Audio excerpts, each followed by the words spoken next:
आ गया है एक प्यारा सा महीना जिसका नाम है भादो। और भादो में होता है उत्तराखंड में एक बहुत सुंदर सा प्यारा पर्व जिसका नाम है सातू आठू। तो आइए जानते हैं क्या है सातू आठू। हेलो, नमस्कार सभी दोस्तों को मेरा प्यार भरा प्रणाम। मैं सोनी फिर से स्वागत करती हूँ आपका एक छोटे से वीडियो पे। तो आज की वीडियो में मैं बताऊंगी आपको सातू आठू क्या होता है। तो बेसिकली जहाँ तक मुझे भी पूरी नॉलेज तो मुझे भी नहीं है, लेकिन मुझे जितना पता है, जितना मैं बचपन से सुनते आ रही हूँ, इसमें ये कहा जाता है कि सातू आठू त्यौहार गौरा मैया और महेश भगवान यानी कि शिव जी का होता है।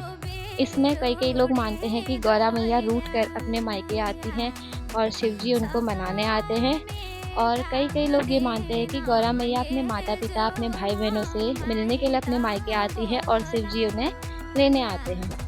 तो सातू आठू से एक दिन पहले षष्ठी पड़ती है और उससे पहले दिन पंचमी पड़ती है यानी कि बिरुड़ पंचमी। तो इस दिन सोमवार, बिरुड़ पंचमी और नाग पंचमी एक साथ पड़े थे। तो बिरुड़ पंचमी के दिन क्या होता है कि बिरुड़ यानी कि 5 प्रकार के अनाज होते हैं, जैसे गौत, गुरूस, गौत मतलब गहर, गुरूस गेहूँ और चना और मांस, मूंग और कलू यानी कि मटर का ही छोटा रूप होता है, उसको कलू बोला जाता है। इन 5 अनाजों को मिक्स करके, साफ करके इनको इकट्ठा भिगाया जाता है। भिगाने के लिए भी पहले एक बर्तन को अच्छे से साफ करके उसमें गोबर और धूप से उसको सजा के तिलक करके फिर बिरुड़े भिगाए जाते हैं। उसकी वीडियो मैंने पहले अपलोड की हुई है। फिर यहाँ पर सप्तमी के दिन हम क्या करते हैं, गौरा मैया का एक रूप बनाते हैं छोटा सा, जिसमें अनाज के ही पौधों से बनता है, जैसे धान, सौंफ, बली, तिल, मूंग या मांस। तो यहाँ पे मैं वही काम कर रही थी और मम्मी भी मेरे साथ लगे हुए थे। प्रतिमा बनाने के बाद हमने यहाँ पे करा पूजन और फिर हमने बिरुड़ मिलाए। तो मैं यहाँ दिया जला रही थी, लेकिन हवा बहुत तेज होने के कारण दिया जलाने में बहुत मुश्किल हो रहा था। और ये मेरी वीडियो जो है वो मेरी बेटी ने बनाई है। तो थोड़ा सा बच्चों के कहने होता है ना, अभी कैमरा पकड़ा हुआ उससे होता नहीं है, तो हिलती डुलती वीडियो है। फिर ये दियावती होने के बाद हम धोने लग गए थे बिरुड़।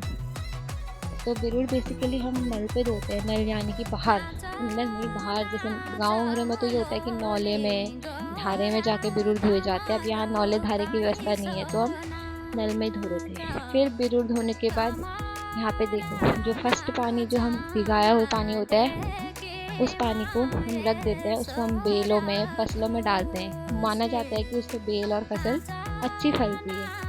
और फिर बिरुड़ धोने का काम शुरू होता है। बिरुड़ पे 5 पानी या 7 पानी धोया जाता है, यानी कि 5 बार या 7 बार। तो यहाँ पे मम्मी और मैं और मेरी बेटी मिलकर वही काम कर रहे थे। हमने उतने गहरे तरीके से यहाँ पर नहीं धोए, क्योंकि ये एक रिवाज होता है कि बिरुड़े धोते हैं और खाने से पहले इनको बहुत अच्छे से धोना पड़ता है। तो इतने सारे बिरुड़े इकट्ठा धोएंगे तो फिर दोबारा ये वैसे ही हो जाएंगे, इसलिए हमने थोड़े करके जब हम खाएंगे तो इनको और साफ़ करके धोएंगे। अभी हमने 5 बार हल्के ऐसे धो लिए थे। फिर उसके बाद हम जाएंगे आज सप्तमी की पूजा करने, यानी कि सप्तमी के दिन माँ गौरा अपने मायके आती हैं और उनकी पूजा होती है।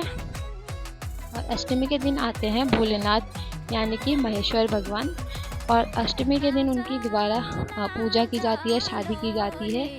और फिर उनको 1-2 दिन घर पे रख के फिर विदा किया जाता है, यानी कि गमारा सिलाई जाती है। और हाँ, एक मान्यता ये भी है कि शिव भगवान जो है अपने के लिए कन्या ढूंढ रहे थे, तो वो एक ग्वाले का रूप बना के आते हैं। तो उन्हें गौरा मैया पसंद आ जाती है। फिर वो गौरा मैया की खान तलाशी लेते हैं और अपनी पूरी कहानी बताते हैं कि मैं यहाँ से हूँ, मैं एक ग्वाला हूँ, ब्राह्मण हूँ और ऐसे वैसे। तो वो गौरा मैया का हाथ मांग के उनसे शादी करते हैं। तो हमारे बिरुड़ धुल गए थे और ये रही हमारी गौरा मैया, जो कि हमने घर में बनाई थी। और गौरा मैया को इस सीज़न के सारे फल जो भी सीजनल होते हैं, जैसे मेन फ्रूट्स होते हैं, जैसे कि संतरा, मौसम्बी, माल्टा, नींबू, बड़ा नींबू यानी कि चूक, अमरूद और केले सेब आदि हम चढ़ाते हैं। ये बहुत ज़रूरी फल होते हैं। फिर शाम को हम चले गए थे पूजा के लिए हमारे बगल में पंडित जी के घर। यहाँ हो रही थी हमारी पूजा।